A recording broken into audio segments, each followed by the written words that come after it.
할렐루야, 할렐루야. 드디어 우리가 가정의 달이라고 하는 5월 달이 이제 오늘로 이렇게 보면 마지막 주일이 주간이 되었습니다.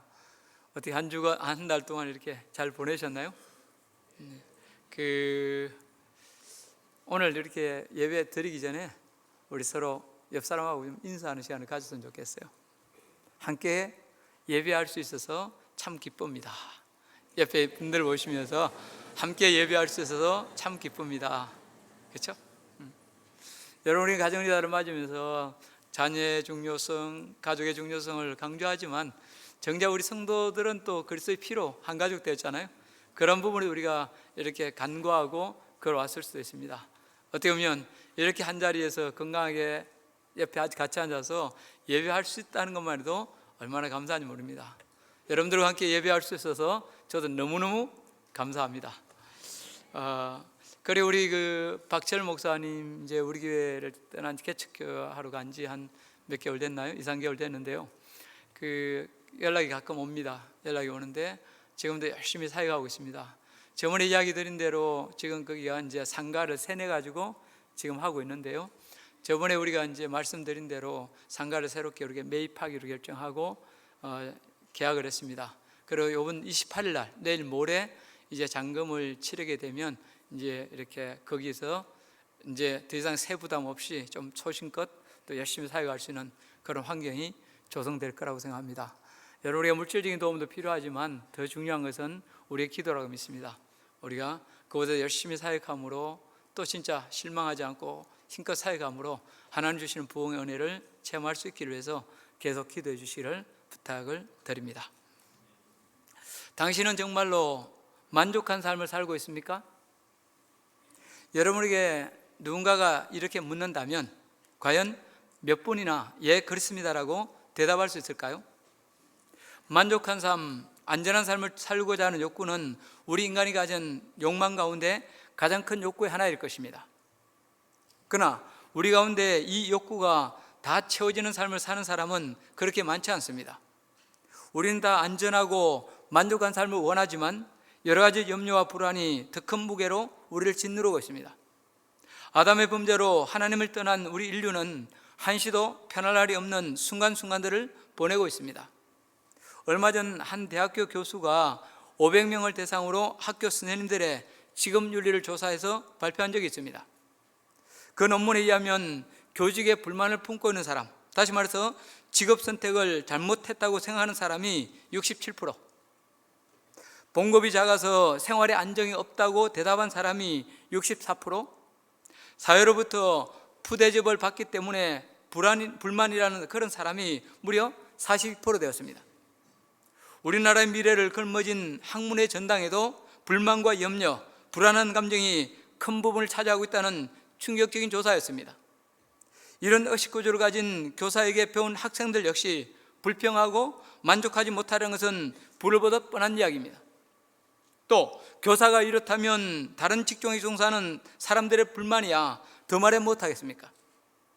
오늘 본문에서 사도 바울은 그리스도 안에서 풍성함과 기쁨을 누리는 비결을 이야기해 주고 있습니다.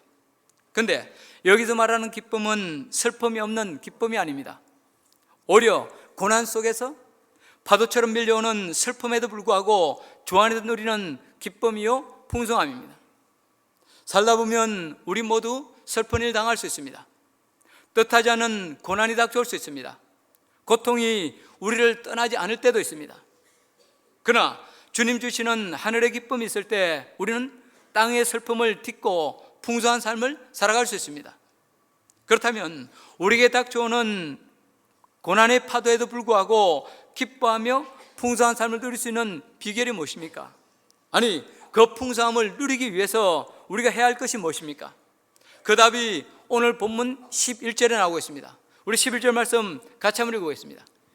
내가 궁핍함으로 말하는 것이 아니니라. 어떠한 형편에든지 나는 자족하기를 배웠노니. 내가 궁핍함으로 말하는 것이 아니니라.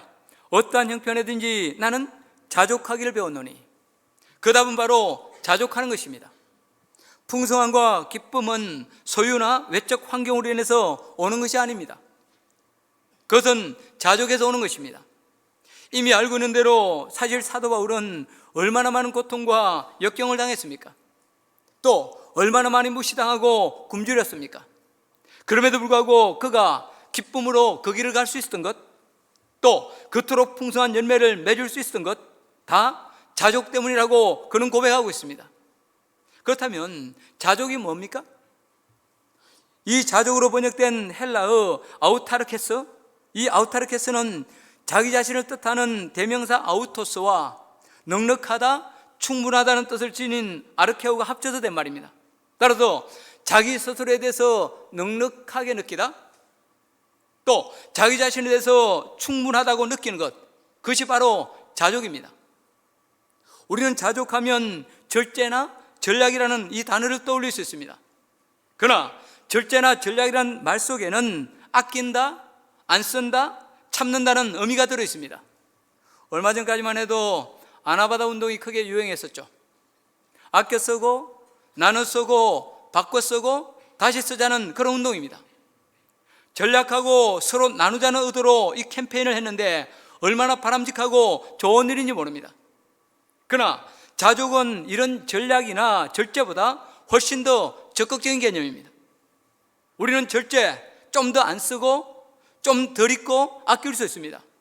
그러나 그렇게 하면서도 우린 내면은 상당한 갈등과 고통을 겪을 수 있습니다. 평경을 잃어버리고 힘들어할 수 있습니다. 그런데 자족은 외적인 상황에 관계없이 내 안에 평안이 있는 상태입니다. 다시 말해서 나를 둘러싸고 있는 여러 가지 어려운 환경에도 불구하고 내 안에 넉넉함과 여유가 있는 상태입니다. 무엇에도 불구하고 만족하고 감사하는 것입니다. 이러한 자족의 예를 우리는 요셉, 특별히 애굽의 노예로 잡혀간 요셉의 삶에서 잘 볼 수 있습니다. 사실 그가 처한 상황으로 보면 감사할 것이 전혀 없습니다. 큰 부잣집에 사랑받던 아들에서 하루아침에 비참한 노예 신세로 전락해버립니다. 그러니 그 고달픔이 얼마나 컸겠습니까? 자신의 기구한 신세를 한탄하며 그대로 주저앉아 버릴 수 있었습니다. 그러나 그는 열악하고 힘든 환경에도 불구하고 전혀 흔들림이 없습니다. 자신의 노예란 처지를 그대로 수용합니다. 그리고 그 속에서도 여전히 감사하며 자기의 주어진 일을 최선을 다해서 감당합니다. 매사를 죽게 하듯 주인을 섬기고 사람들을 섬김으로 마침내 복의 근원으로 우뚝 서게 됩니다. 이러한 요셉의 삶은 연구하면 연구할수록 놀랍고 신기할 뿐입니다. 또 오늘날 많은 사람들은 이 자족을 물질적인 풍요라고 생각합니다. 물론 물질의 풍요가 인간의 삶에 큰 작용을 하는 것은 사실입니다. 그러나 자족은 결코 소유의 많고 적음에서 오는 것이 아닙니다. 왜? 소유는 우리에게 진정한 만족을 줄 수 없기 때문입니다. 세계에서 둘째가라면 서러워할 부자인 록펠러에게 어느 날 한 신문기자가 질문을 던졌습니다. 당신은 현재 가지고 있는 것에 만족하십니까? 록펠러가 아니요 대답했습니다. 그럼 얼마나 더 가져야 만족하시겠습니까? 그때 록펠러가 이렇게 대답했습니다. 조금만 더요. 근데 여러분, 이 조금만 더가 참 무섭습니다. 사람들은 누구나 조금만 더 있으면 만족할 것이라고 말합니다. 그러나 이 조금만 더로 만족한 사람은 이 세상에 하나도 없습니다. 그래도 어떤 시인은 우리의 채울 수 없는 욕망, 우리의 채울 수 없는 이 욕심을 이렇게 노래했습니다. 봄의 계절, 나는 여름을 기다렸네. 그 뜨거운 햇살과 눈부신 바닷가를. 여름의 계절, 난 가을을 기다렸네. 잎사귀들의 화려한 추락과 그 신선한 차가움을. 가을의 계절, 난 겨울을 기다렸네. 아름다운 흰눈 그리고 연휴의 즐거움을. 겨울의 계절, 나는 봄을 기다렸네. 그 따뜻함, 자연의 눈부신 소생을. 어린이의 계절, 나는 청년의 때를 기다렸네. 그 자유함, 그 존경스러운 어젓함을. 20대의 계절, 나는 30대를 기다렸네. 그 성숙함, 그 화려한 변신의 때를. 중년의 계절, 난 20대를 오히려 동경했네. 그 푸른 젊음과 자유의 시대를, 은퇴의 계절, 나는 중년의 때를 오히려 동경했네. 땀 흘려 생의 한계에 도전하던 그 시대를. 그러나 이제 나의 생은 다 하고 나는 결코 원하는 것을 얻지 못했네. 여러분, 이 시가 말하고자 하는 핵심이 무엇입니까? 이 세상 그 누구도 땅의 것으로 만족을 누린 사람은 없다는 것입니다. 늘 내게 없는 그 무엇, 아직 오지 않는 미래를 동경하다가 마침내 허무하게 쓰러지고 마는 것이 우리 인생이라는 것입니다. 세상 것으로 만족을 얻으려고 하면 할수록 더 큰 허무와 아픔을 맛볼 수밖에 없다는 것입니다. 그렇다면 우리는 어떻게 소유나 외적 환경에 흔들리지 않는 인생, 자족하는 인생을 살아갈 수 있습니까? 그 비결은 다음 세 가지입니다. 첫째, 무엇보다도 자족은 우리의 생각에 달려 있습니다. 사실 바울은 인간적으로 볼 때 기뻐할 일이 별로 없었습니다. 그는 늙었고 병으로 고통당하고 있었습니다.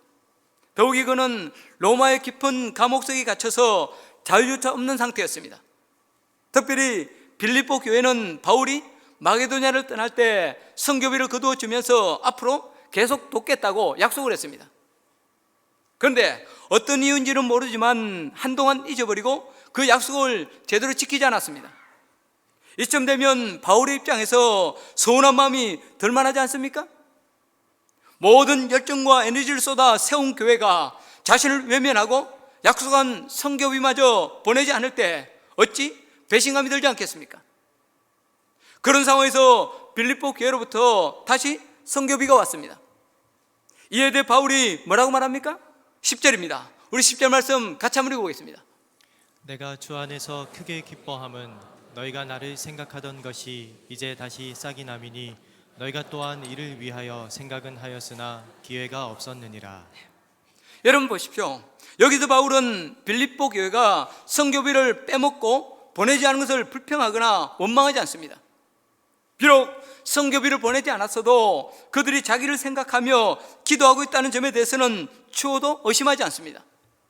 오히려 그들이 미안해할까 봐, 혹시 그 일로 빌립보 교인들이 마음의 상처를 받을까 봐 너희가 생각은 하고 있었으나 기회가 없었다며 오히려 그들을 격려하고 그들의 어려운 심정을 깊이 헤아려주고 있습니다. 여러분, 여기서 우리는 무엇을 느낍니까? 생각이 중요하다는 것입니다. 생각에 따라서 감사할 수도 있고 불평할 수도 있습니다. 생각에 따라서 만족할 수도 있고 부족할 수도 있습니다. 생각에 따라 내 감정도, 내 행동도, 사건도, 이 세상도 다르게 보이는 것입니다. 여러분, 생각, 곧 관점의 차이가 얼마나 엄청난 결과를 가져오는지 여러분 알고 싶습니까? 멀리 갈 것도 없습니다. 출애굽한 이스라엘 백성들이 파송한 12정탐꾼, 여러분 한번 생각해 보십시오. 그들은 분명히 40일 동안을 같이 다니며 같은 것을 보고 같은 사람을 만났습니다. 그런데 그들의 보고는 정확하게 둘로 갈라집니다. 하나는 뭡니까? 우리는 가나안에 쳐올라가지 못한다. 우리는 그들에게 진다. 그렇게 말했습니다. 반면에 또 다른 한 무리는 아니다. 그들은 우리의 밥이다. 쳐올라가기만 하면 승리한다. 결국 여러분, 우리는 그들을 이기지 못한다, 쳐올라가지 못한다고 말한 10명의 정탐꾼과 그를 따른 이스라엘 백성은 가나안에 들어가지 못하고 광야에서 40년 동안 방황하다가 광야에서 죽고 맙니다.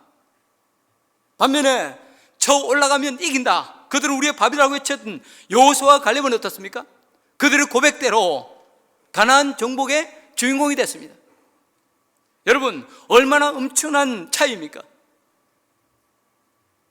한 집사님이 열심히 노력하여 조금씩 돈을 저축하며 살아가고 있었습니다. 어느 날 언니가 돈을 2천만 원 빌려갔습니다. 그런데 형부의 사업이 부도났다며 그 빚을 갚지를 않았습니다.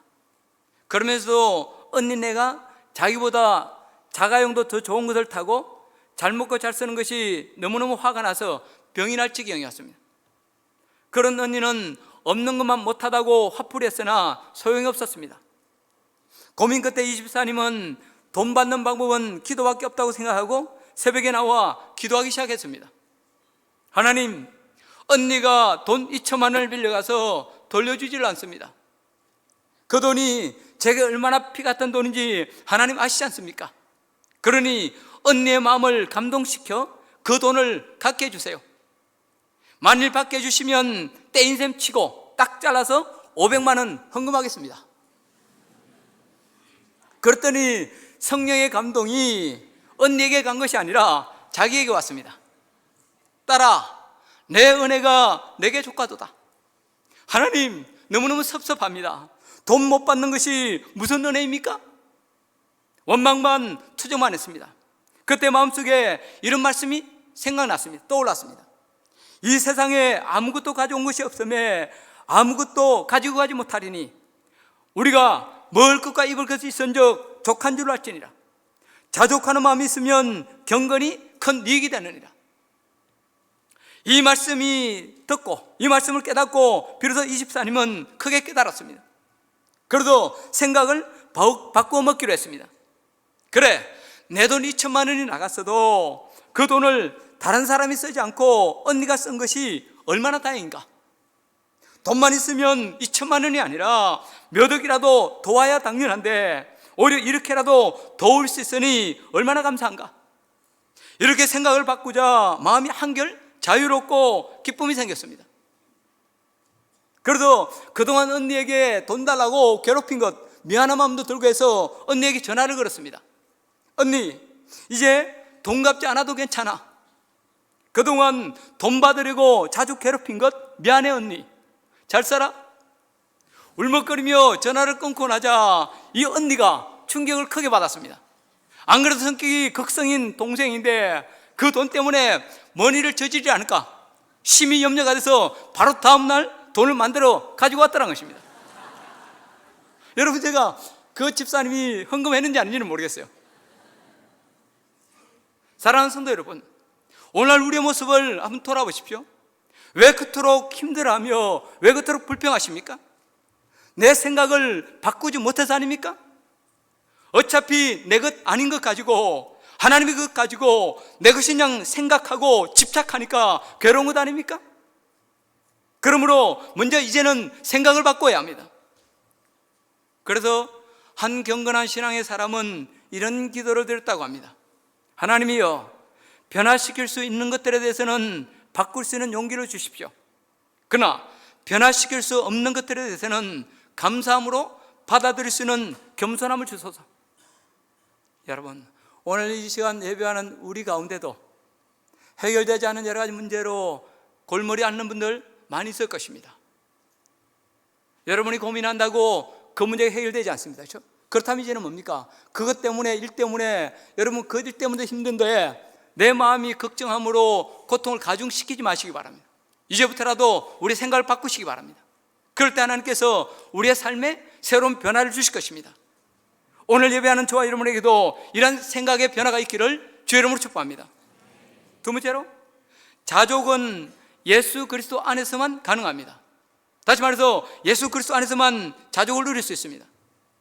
본문 12절 말씀 우리 같이 한번 읽어보겠습니다. 나는 비천에 처할 줄도 알고 풍부에 처할 줄도 알아. 모든 일 곧 배부름과 배고픔과 풍부와 궁핍에도 처할 줄 아는 일체의 비결을 배웠노라. 여러분, 얼마나 당당하고 멋진 바울의 고백입니까? 여러분에게 한 가지 물어보겠습니다. 지금 바울은 감옥에 갇혀 있는 죄수의 몸입니다. 그런데도 그가 이처럼 당당하게 고백할 수 있는 비결, 그 원동력이 뭔가요? 여러분, 그 원동력이 여러분 뭐라고 생각하십니까? 누구입니까? 누구죠? 예수 그리스도. 몰라서 대답을 안 하는 겁니까? 대답하기가 부담스러워서 안 하는 겁니까? 그렇습니다. 예수 그리스도입니다. 바울의 생애는 크게 둘로 나눌 수 있습니다. 예수님을 믿기 전과 예수 믿은 후입니다. 예수 믿기 전 그는 어떤 사람이었습니까? 누구보다도 세상 자랑거리가 많은 사람, 소위 잘 나가던 사람이었습니다. 동시에 자신의 자랑거리를 지키기 위해서, 아니 좀 더 부유하고 높아지기 위해서 스스로를 원망과 정오, 경쟁과 욕망 추구 속으로 몰아가던 사람이었습니다. 그러나 예수님을 만난 후 그의 삶은 고난과 낮아짐의 연속이었습니다. 자신의 모든 자랑거리를 내려놓는 것으로도 모자라서 가는 곳마다 박해를 받고, 가는 곳마다 매를 맞고, 가는 곳마다 죽음의 위협을 당했습니다. 그리고 지금도 그는 로마 감옥에 갇혀서 죽을 날을 기다리는 그야말로 기구한 기막힌 신세였습니다. 인간주의를 볼 때 이보다도 처량하고 여러분 실패한 인생이 어디 있단 말입니까? 그런데 그럼에도 불구하고 바울이 이처럼 담대하게 승리를 고백하는 것, 모든 상황에서 감사하고 만족하다고 노래할 수 있는 이유는 바로 예수 그리스도 때문이었습니다. 아니, 그분이 주실 영생의 상급 때문이었습니다. 그래서 여러분, 로마서 8장 17절 18절에서 바울이 뭐라고 고백했습니까? 같이 한번 읽어보겠습니다. 자녀이면 또한 상속자 곧 하나님의 상속자요 그리스도와 함께한 상속자니 우리가 그와 함께 영광을 받기 위하여 고난도 함께 받아야 할 것이니라. 생각하건대 현재의 고난은 장차 우리에게 나타날 영광과 비교할 수 없도다. 여러분, 만약 우리가 바울처럼 이런 고백을 했다면 그 고백을 듣는 사람들은 이렇게 생각합니다. 너는 제대로 고난 안 당해봤으니까 그런 말 하지. 현재의 고난은 장차 나타날 영광과 비교할 수 없다. 너 고난 제대로 당해봤어? 아마 그런 생각할 겁니다. 그렇죠? 그러나 바울이 이 고백할 때는 다릅니다. 그렇죠? 여러분, 우리는 바울이 어떤 고난을 당했는지, 어떤 고통을 당했는지 잘 알고 있습니다. 근데 그런 바울이 뭡니까? 현재 당하는 고난은 장차 주실 영광과 비교할 수 없도다. 그래서 그는 그런 상황 속에서 뭡니까? 고난당함을 기뻐할 수 있다는 것입니다. 이뿐만이 아니죠. 여러분, 빌립보서 3장 7절 9절 초반부까지 뭐라고 말씀하고 있습니까? 같이 한번 읽어보겠습니다. 그러나 무엇이든지 내게 유익하던 것을 내가 그리스도를 위하여 다 해로 여길 뿐더러 또한 모든 것을 해로 여김은 내 주 그리스도 예수를 아는 지식이 가장 고상하기 때문이라. 내가 그를 위하여 모든 것을 잃어버리고 배설물로 여김은 그리스도를 얻고 그 안에서 발견되려 함이니. 그렇습니다. 여러분 잘 보십시오. 아까도 말씀드렸지만 바울은 참 자랑거리가 많은 사람이었습니다. 그렇죠? 그런데 여러분, 여기서 뭐라고 고백합니까? 전까지 그렇게 자랑스럽게 여겼던 것, 그렇게 애써 추구했던 것을 뭡니까? 버린다. 동시에 뭡니까? 그것들을 배설물로 여긴다라고 말씀하고 있습니다. 여러분, 배설물이 뭔지는 아시죠? 여러분 가운데 혹시 화장실에 가서 뒤를 보고 그게 이쁘다고 다시 바라보는 사람 있습니까? 근데 그렇습니다. 바울은 전까지 그렇게 추구하던 모든 것들을 버리고 배설물이 여긴다. 이유는 딱 한 가지입니다. 누구를? 예수 그리스도를 얻고 그 안에서, 주님 안에서 발견되기 위해서라고. 그렇습니다. 부활하신 예수님을 만난 후 바울은 완전히 달라졌습니다. 전까지의 생각이나 가치관을 버리고 오직 예수 그리스도로 충만해졌습니다. 예수님 한 분으로 만족하게 되었습니다. 예수님을 핍박하던 그가 이제는 예수님 위해 당하는 고난은 뭐든지 기쁨으로, 감사함으로 받아들이게 되었습니다. 그리고 형편이 어떠하든지 그 속에서 예수님 안에서 자족하며 감사하는 사람이 되었습니다. 저 같은 경우 제 생애를 바라보니까 참 변하질 않아요. 그래서 언제나 제 가슴을 치고 또 너무너무 답답할 때가 많습니다. 그럼에도 불구하고 여러분, 제가 이렇게 예수 믿고 나서 이 말씀을 준비한 생각해 보니까 한 두 가지는 좀 변한 게 있더라고요. 첫째는 내 삶에 일어나는 모든 일, 좋은 일뿐만 아니라 나쁜 일까지도 주님의 은혜임을 고백하게 되었다는 것입니다. 그러다 보니 감사하게 됐더라고요. 두 번째는 삶의 목적과 이유가 바뀐 것입니다. 그전까지는 어떻게 하든 부자가 되어서 떵떵거리며 사는 게 제 인생의 목적이었습니다. 그러나 예수님을 만나고 나서는 어찌하든지 내 인생의 주인 되신 예수님께 이익을 남겨드리면 좋겠다. 그렇게 내 삶의 목표가 바뀌었습니다. 그리고 그리스도 안에서 목표가 정확하게 세워지니까 세상 것에 의해서 많이 흔들리지 않고 중심이 제대로 잡히더라고요. 그렇습니다, 여러분. 혹시 여러분 가운데 믿지만 아직까지 해결되지 않은 내적 공허감, 불만, 두려움이 있는 분들 있습니까? 교회는 다니지만 중심이 잡히지 않아서 일마다 때마다 이리저리 흔들리고 갈피를 잡을 수 없습니까? 그렇다면 먼저 자신의 문제를 바라보지 마시고 예수 그리스도를 바라보시기 바랍니다. 내 문제, 내 고통을 생각하기 전에 나를 향한 주님의 계획과 목적을 먼저 생각하고 그 목적에 여러분의 초점을 맞추시기 바랍니다. 그리고 그 길을 기쁨으로 걸어가십시오.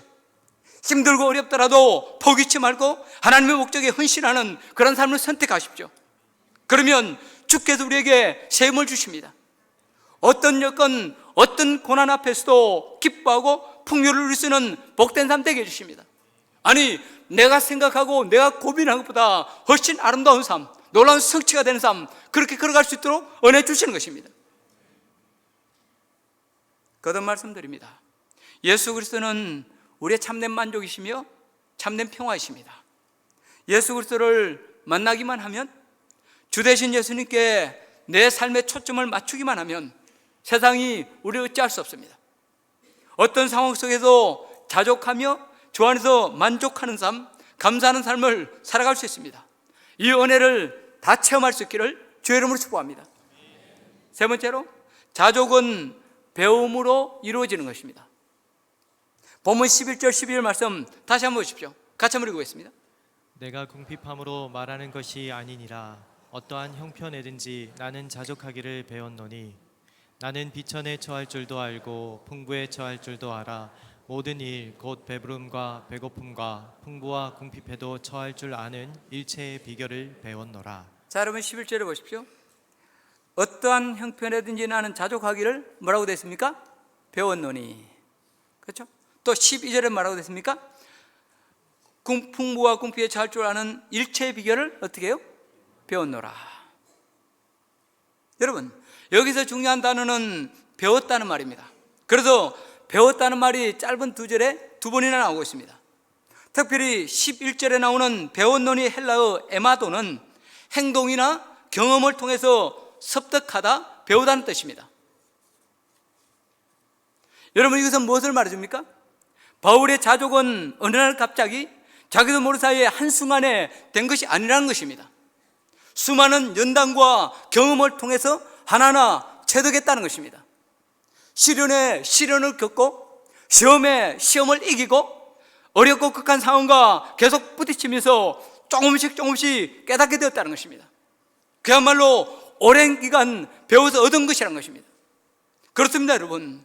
바울이 그토록 인내의 사람이 될 수 있었던 것, 감옥 속에서도 흔들리지 않고 기뻐하며 자족할 수 있었던 것, 또 복음을 위해서 그토록 수고했음에도 불구하고 겸손하게 하나님께만 영광 돌릴 수 있었던 것, 모두 다 배움 때문이었습니다. 우리는 사도 바울의 아름다운 인격과 삶을 보며 그는 뭔가 다른 사람일 거라고 생각합니다. 바울은 우리와 달리 뭔가 특별한 하나님의 은혜를 받고 한순간에 그렇게 변했을 것이라고 상상합니다. 그러나 이 점에 대해서 바울이 뭐라고 합니까? 나는 배웠노라. 나도 너희와 똑같이 실패하고, 나도 너희와 똑같이 넘어지고, 나도 너희와 똑같이 시행착오의 과정을 겪으면서 하나하나 배웠노라고 고백하고 있습니다. 그렇습니다. 자족은 한순간의 깨달음이나 결심으로 되어지지 않습니다. 한번 은혜 받은 것으로 될 수 없습니다. 오랜 기간, 아니 평생도록 배워나가야 될 숙제입니다. 오늘날 우리 한국인의 문제는 너무 서두르고 너무 조급하게 배우려고 한다는 것입니다. 차근차근 평생을 배움으로 내 실력과 인격이 성장해 가야 하는데 모든 것을 속성으로 성취하려고 하는 것입니다. 그래서 아파트가 무너지고 다리가 무너지고 이것저것에도 문제가 뻥뻥 터지는 것입니다. 또 여러분, 우리 믿는 성도들 볼 때도 겉으로 볼 때는 신앙이 좋은데 조금만 가까이 다가가 보면 허물투성, 허점투성이들 우리는 볼 수 있습니다. 가끔 성도들과 성경 공부를 하다 보면 당황스러울 때가 있습니다. 그것은 성도들 중에는 예수 믿기만 하면 바로 큰 기적이 일어나고 뭔가 확 달라질 것이라고 기대하는 분들이 뜻밖의 많다는 것입니다. 또 한 번의 성경 공부로 뭔가 큰 변화가 일어날 것이라고 기대하는 것입니다. 그러다가 자기 기대로 되지 않으면 성급하게 결론을 내리고 금방 포기하고 말더라는 것입니다. 물론 하나님이 역사하시면 이런 갑작스러운 변화의 역사, 체험할 수 있습니다. 큰 병이 낫는다든지 사단의 매임으로부터 놓여난다든지 잘 안 되던 사업이 갑자기 회복될 수 있습니다. 또 큰 은혜와 깨달음을 통해서 내 삶이 근본적으로 새로워지는 계기를 만들 수도 있습니다. 그러나 대부분의 경우는 그리스도인의 삶은 오랜 배움의 과정을 통해서 서서히 바뀌어갑니다. 그래서 저는 제자 훈련을 할 때마다 훈련 성도들에게 이 점을 누누이 강조합니다. 우리가 그리스도의 제자가 되는 것은 단거리 경주가 아니라 마라톤이다. 여러분이 이 공부를 통해 뭔가 극적인 변화를 체험하려고 하면 반드시 실망할 것이다. 그러나 배우는 말씀에 집중하고 그 말씀 앞에 나를 세우고 도전 주시는 말씀을 하나라도 실천하려고 몸부림친다면, 자신과의 싸움을 기꺼이 한다면 제자 훈련이 끝날 때쯤이면 확실히 달라지는 여러분의 모습을 볼 것이다. 여러분, 예수님의 제자들을 보십시오. 그들은 유능한 예수님, 그야말로 최고의 교사이신 예수님에게 3년 동안 합숙 훈련까지 그렇게 받았습니다. 그러나 실수하고 넘어지는 결점투성이었습니다. 하물며 오늘날 저와 여러분들이야 더 말해 못하겠습니까? 그렇습니다. 구원은 예수님을 구주로 믿을 때 순간적으로 내게 주어지는 것입니다. 그러나 인격적인 성숙이나 예수 닮는 것은 절대로 속성으로 되지 않습니다. 중요한 것은 원하는 변화가 쉽게 나타나지 않는다 할지라도 포기치 아니하고 끝까지 성숙을 추구해 가는 것입니다. 아니, 나 자신에 대해서 거룩한 불만을 품고 말씀을 바라보고 주님 표대로 걸어가는 것입니다. 마찬가지로 여러분, 자족도 평생의 과정입니다. 오늘 우리의 현실을 보십시오. 오늘 우리의 모습을 정직하게 한번 돌아보십시오. 어떤 때는 자족하다가도 어떤 때는 자족이 되지 않습니다. 어떤 때는 스스로 놀랄 정도로, 내 스스로 놀랄 정도로 관대하다가도 어떤 때는 바늘 끝처럼 차가운 마음으로 타인을 판단하고 정죄합니다. 어떤 때는 범사를 감사하다가도 어떤 때는 남편이나 아내의 지나가는 말 한마디에도 참지 못하고 분노를 터뜨려버립니다. 그래서 내 스스로 생각해도 너무 한심하고 어처구니 없어서 이런 내 모습에 한숨이 나오고 실망될 때가 한두 번이 아닙니다. 남들은 나를 보고 훌륭하다고 말하지만 내 내면에는 그런 비루한 모습들을 보며 언제 내가 예수 믿는 자 될 수 있으려나? 이런 내가 진짜 예수 믿는다고 할 수 있을까? 그런 생각들이 한두 번 들 때가 한두 번이 아닙니다. 그리고 이처럼 변화무쌍한 변덕쟁이 모습이 바로 우리의 솔직한 자아상이요 실존적인 모습입니다. 독일에 본 헤프라는 목사님이 계셨습니다. 그는 제2차 세계대전 당시 나치에 항거하여 고백교회와 지하조직을 이끌다가 발각돼서 사형을 당했습니다. 그는 투옥되기 전보다 감옥에 있을 때 더 담대하게 신앙을 고백하고 아름다운 삶을 걸어감으로 많은 사람들에게 감동을 끼친 위대한 하나님의 사람이었습니다. 그런데 그 보네포 목사님이 사형당하기 얼마 전 감옥에서 이런 시를 지었습니다. 나는 도대체 누구인가?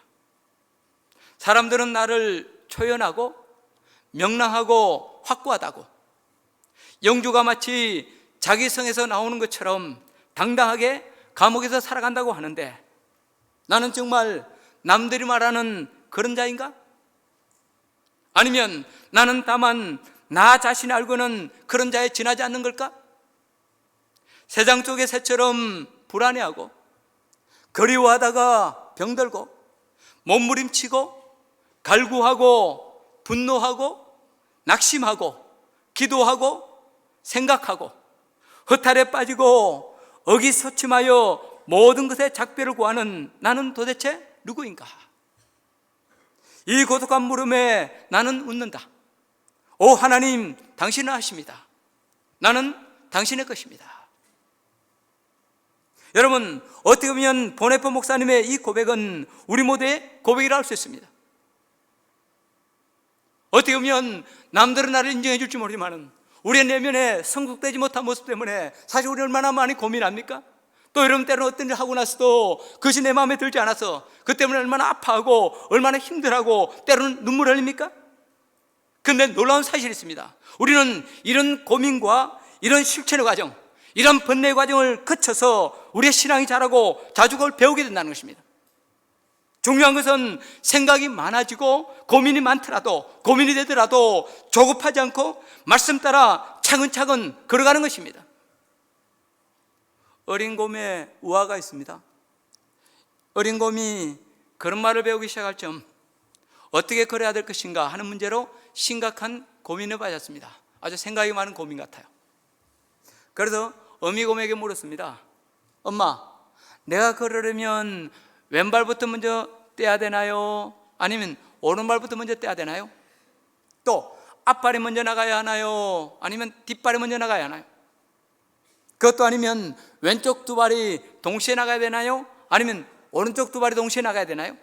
안 그러면 네 발로 함께 다 뛰어야 되나요? 아기 곰의 복잡한 질문을 가만히 듣고 있던 어미곰이 지혜롭게 대답했습니다. 아가야, 그런 것은 걱정할 것 없고 어서 걸어보기나 하렴. 여러분, 이 우화가 우리에게 주는 교훈은 아주 분명합니다. 이 문제 저 문제를 계속 생각하고 고민만 하면 그 고민 속에 빠져서 아무것도 할 수 없다는 것입니다. 행동하지 않고 가만히 주저앉아 있으면 생각만 복잡해지고 고민만 많아지고 아무것도 이룰 수 없습니다. 오히려 마음의 근심만 깊어지고 평안을 잃어버리게 됩니다. 그러나 근심하고 고민하는 대신 주어진 말씀에 일단 순종하여 한 걸음만 내딛기만 하면 그 다음은 어디로 가야 할지 어떻게 해야 할지 하나님께서 보여주십니다. 그리고 그때부터는 눈앞에 나타나는 계단을 따라서 하나하나 올라가기만 하면 됩니다. 그러면 하나님의 은혜와 역사를 체험하고 우리를 얽어매는 온갖 두려움과 염려에서 벗어날 수 있습니다. 그때 주시는 연단을 통해서 자족의 비결을 배우게 되고 주께서 예비하신 풍요와 감사를 누릴 수 있습니다.